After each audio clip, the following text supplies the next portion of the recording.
Now, the title of this seminar is a very strange word, translatable into English as thusness or suchness. In Sanskrit, tathata. And this is based on the Sanskrit word tat, which is etymologically the root of our word that. And it's supposed in India, you see, that this is the first word that a baby says. We all know babies say da, da, da. And in our highly paternalistic culture, it's assumed that the baby is addressing its father. And so dada means father. But in India, which is where the cultures anciently were matriarchal, it didn't even mean mother, but da, which was the fundamental word of all words. It is the baby pointing to it and saying that. Because when the baby wakes up and is as I said last night, an aperture through which the all looks at everything, the great and proper exclamation is when it sees it is to say da. And so tathata is da-da-da.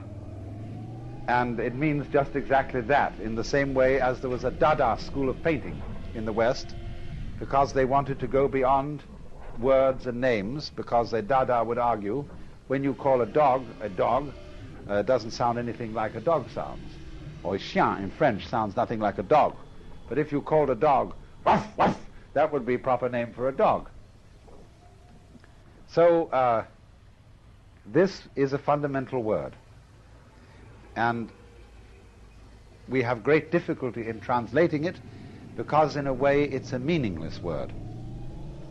Now then, in order to understand this subject properly, I must not take too much for granted. I have to give you some introduction to Buddhism, because this is all part of Buddhist philosophy, and Buddhism finds its context in the philosophy of India. And we have to go, first of all, very thoroughly into what Buddhism is about. And the first thing I want you to understand about Buddhism, that very few people do understand, is that Buddhism does not have a doctrine in the same sense that Christianity has a doctrine. There could be no such thing as a Buddhist creed. The word dharma, D-H-A-R-M-A, in Sanskrit, which describes what Buddhism is called the Buddha Dharma. Dharma means method, not doctrine, not law.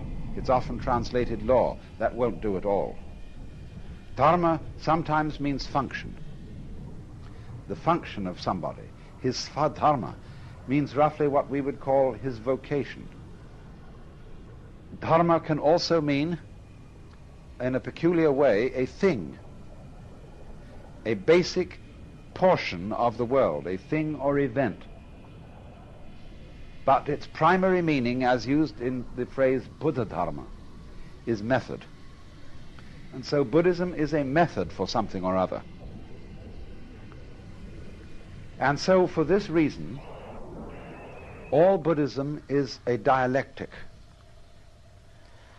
a discussion, an interchange between a preceptor or guru or teacher and his student, between the Buddha and his disciples. Now, what is it about? First of all, the word Buddha comes from a Sanskrit root Buddh, B-U-D-H. And Buddh means to be awake. So a Buddha is a person who is awake. It is therefore a title, it's not a proper name, and it's not the name of a divinity. There are many, many gods recognized, angels we might rather call them, in Buddhism, but they are regarded as being inferior to a Buddha. The gods are not yet fully awakened.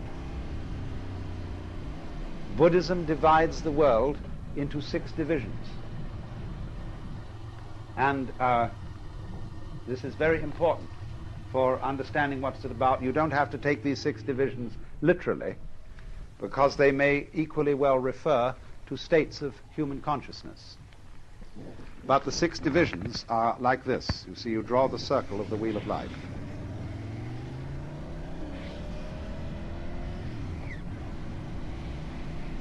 And in the top section of the circle, you have the Deva world. And Deva, from which we get our word devil, actually means the angels. The reason is this, that when the Iranians had battles with the Aryans, the northern Indians called their gods Deva. So the Persians insulted them by using that word for devils. And then they had here Asura, who were in this division, and these are spirits of wrath. And so opposite Ahura in Persian, Ahura Mazda is the Lord of Light, because they were enemies. But so here are the Devas on top.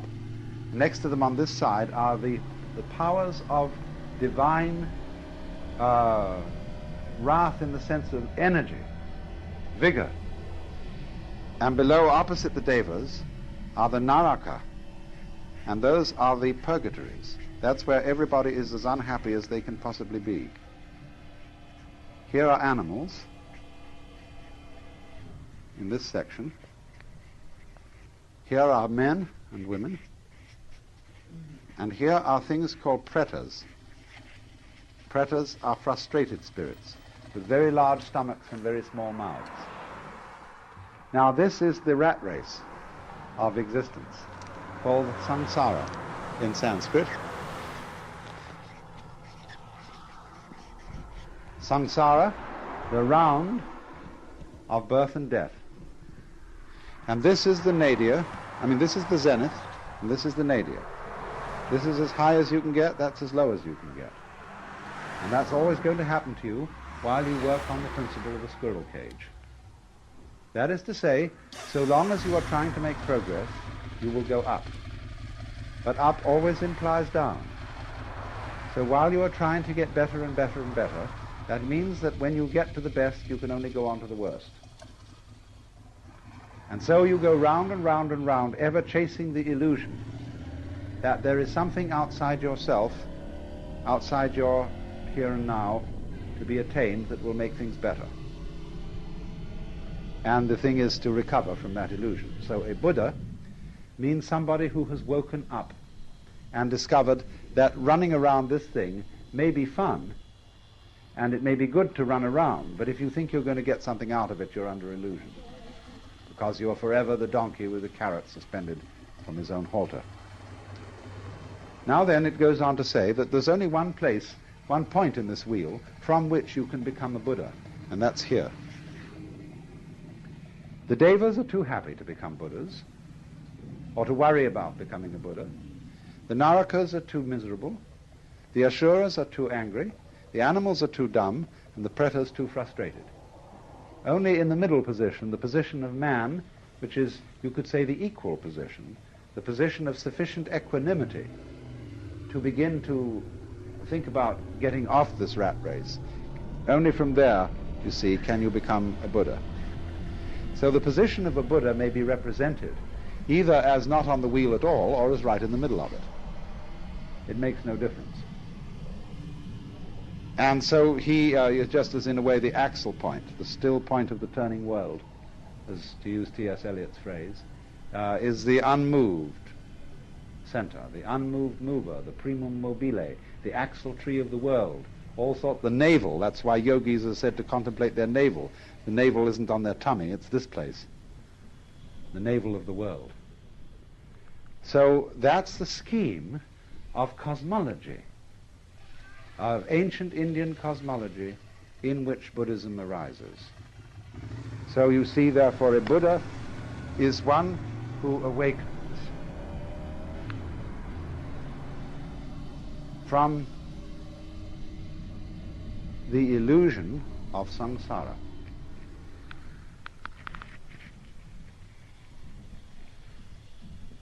That is, from the thought that there is something to get out of life, that tomorrow will bring it to you, that in the course of time it will be all right.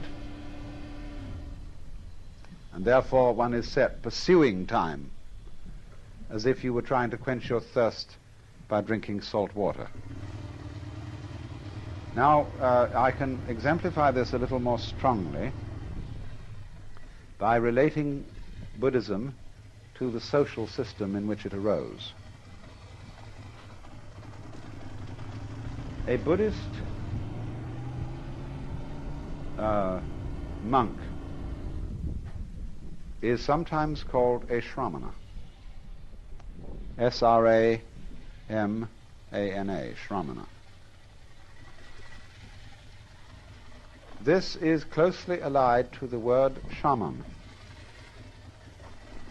And a shaman is the holy man in a culture that is still hunting. It isn't settled, it isn't agrarian. There is a very strong and important difference between a shaman and a priest. A priest receives his ordination from his superiors. He receives something from a tradition which is handed down. A shaman doesn't.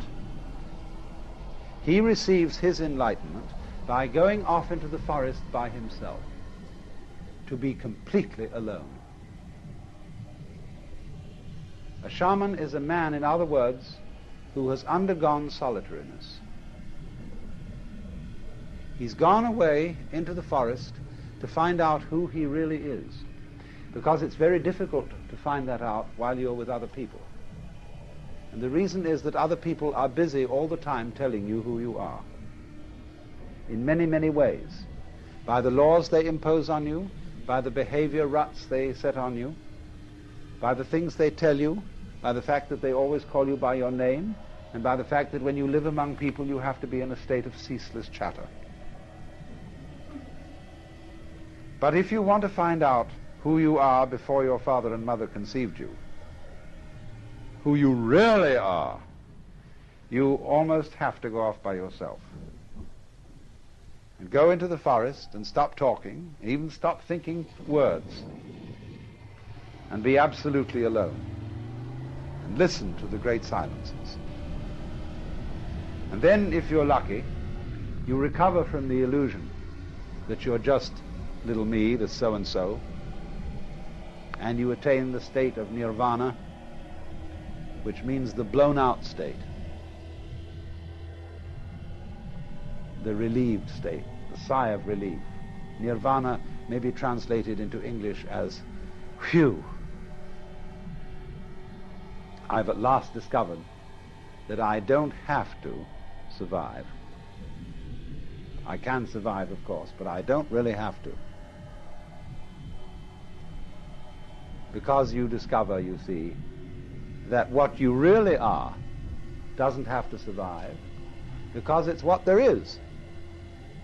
The real you is it, or that, tat tvam asi, that art thou, as the Hindus say. So then, in the normal life of India, which is not a hunting culture, but a settled culture, there are priests, but there is something beyond the priest. That is to say, when a man or woman has fulfilled his or her life in the world of society, it's the normal thing to do for a person to quit their status in society and become what's called a forest dweller. That is almost, you see, to go back to the hunting culture. They divide people into two classes: grihasta, which means householder, and vanaprastha, which means forest dweller. And the older people all hand over their occupations and positions to their children and enter the stage of vanaprastha, or become a shramana and go outside the stockade I'm speaking metaphorically, they sometimes do actually, they sometimes don't, and become a nobody. They give up their name, that is to say, the label which designates who they are in terms of caste or class. They become unclassified people. That's why, strictly speaking, you see, Hinduism and Buddhism are not religions. You can classify the religions. You can say, what's your denomination? Baptist, Methodist, Catholic, Presbyterian, Episcopalian, Quaker, etc., etc., etc., you see. But strictly speaking, a Vanaprastha, a Shramana, has no label. He is an unlabeled bottle. So, in the time when the Buddha lived, about 600 BC, the Hindu system had become somewhat decadent. It isn't altogether clear what had happened to it, but it is certain that it did seem in some way to be in need of reform. And so there were many reasons for this. And the Buddha, as a young man, being basically troubled by the great problems that we're all troubled with, the problem of suffering and the problem of what all this universe is about, he endeavored to follow the methods that were then being used by people who were Shramanas or Vanaprasthas, forest dwellers. And at that time, it's very apparent that the main method that these people were using was an ascetic discipline. Starvation, very arduous meditation practices, probably self-flagellation and things of that kind. And it's said that for 7 years he practiced these austerities.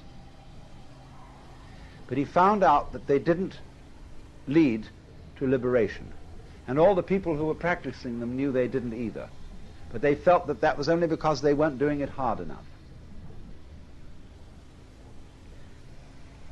And so he propounded instead the middle way.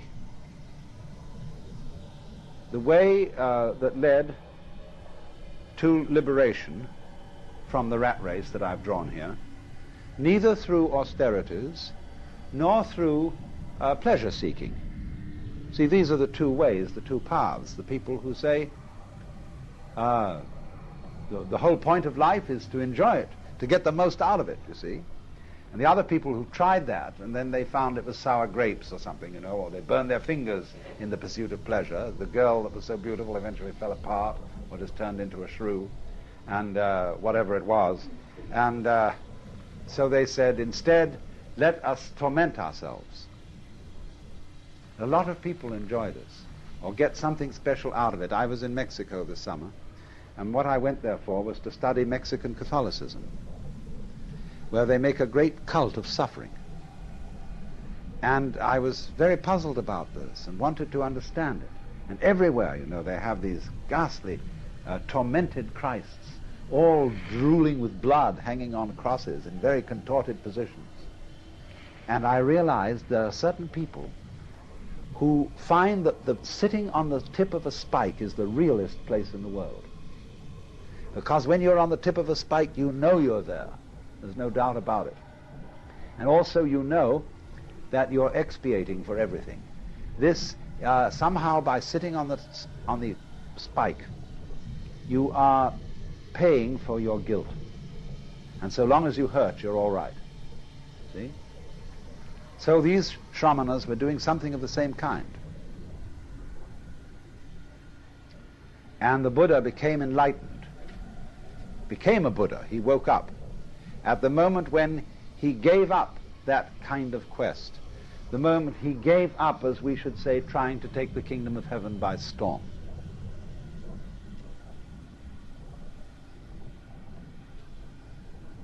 Now, what does this mean?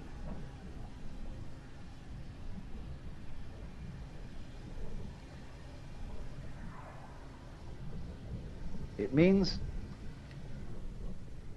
that in his time the way of liberation had become competitive, which meant it was on the wrong track. There are a lot of people who, we call it the holier-than-thou attitude, but we find it today with some objectionable Westerners who go over to Japan to study Zen Buddhism and then come home and brag about the great disciplines they've undergone and say, I sat with my legs crossed in one position for 10 hours as distinct from somebody else who only sat for 5. And always there's this tendency, you know, to have a marathon and be in a competition with others or with oneself about these things. But the moment you do that, you're back on the wheel. The best thing you can get by asceticism is to get up to the Deva world. You can't get anywhere else by it. You may get down to the Naraka world by asceticism too. Read the story Thais by Anatole France. So he found, you see, that the real path, the middle way, the meaning of the middle way is that it's the path that can't be followed. Because to get you onto the middle way, I have to get into a dialogue with you see, and you say to me, because after all it's always the student that raises the problem, not the teacher, you say, well, now what's the right thing to do? I say back to you, why are you looking for the right thing to do? And then you have to consider your situation, where you are. And you say, well, I'm looking for the right thing to do because I feel that I'm in the wrong situation. I don't have peace of mind. Why do you want peace of mind? Because my mind is disturbed. Then in other words, you as a disturbed mind are trying to find peace of mind. Your quest for peace of mind is the same thing as having a disturbed mind. Now, if you don't have a disturbed mind, you won't ask for peace of mind. Well, how can I quiet my mind? Why are you asking to quiet your mind? Because it's disturbed. You see where you are? So in this way, by this dialogue, the guru, the teacher, brings a person back to center.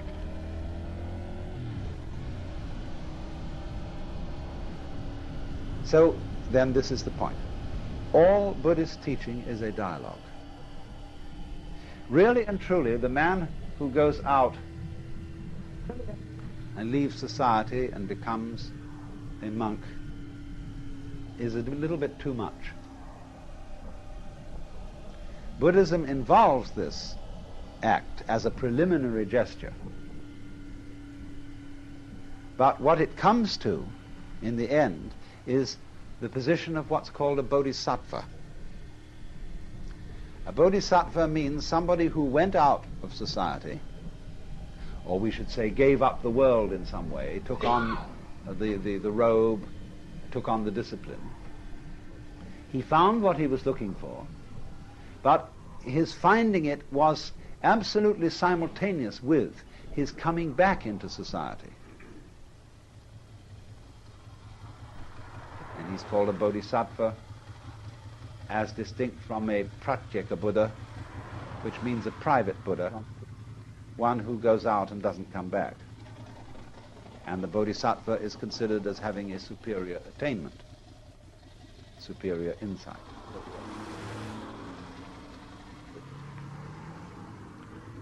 So the important thing to remember then is Buddhism is a dialogue. And its teaching is a method, and not a doctrine. Now, the teaching of Buddhism is summed up in what are called the Four Noble Truths. The truth of suffering, the truth about the origin of suffering, the truth about the ceasing of suffering, and the truth about the way to the ceasing of suffering. Dukkha, D-U-H-K-H-A, is the Sanskrit word we translate suffering, discord, frustration, something like that. That's always the problem, you see. And this, because of suffering, is the reason why human beings seek out teachers and saviors. I hurt, and I don't want to hurt. So that's the universal problem, see, that everybody brings. So then the teacher replies to this problem by saying, you suffer because you crave things. Trishna, T-R-I-S-H-N-A, from which we get our word thirst. Trishna, craving or desire, is the cause of suffering. That's the second truth. Now, the Buddhist analyzes this a bit. He says, the world is dukkha. He says, it's full of frustration, and it's also characterized by impermanence, anitya, and by non-entityness, anatman. That means that no thing exists independently. Everything is a thing only in relation to everything else. Therefore, there are no separate things, no real selves or souls or egos. And trying to cling to the world, which is necessarily changing, trying to have a separate self and to protect it, all these things are trishna. They are the cause of dukkha.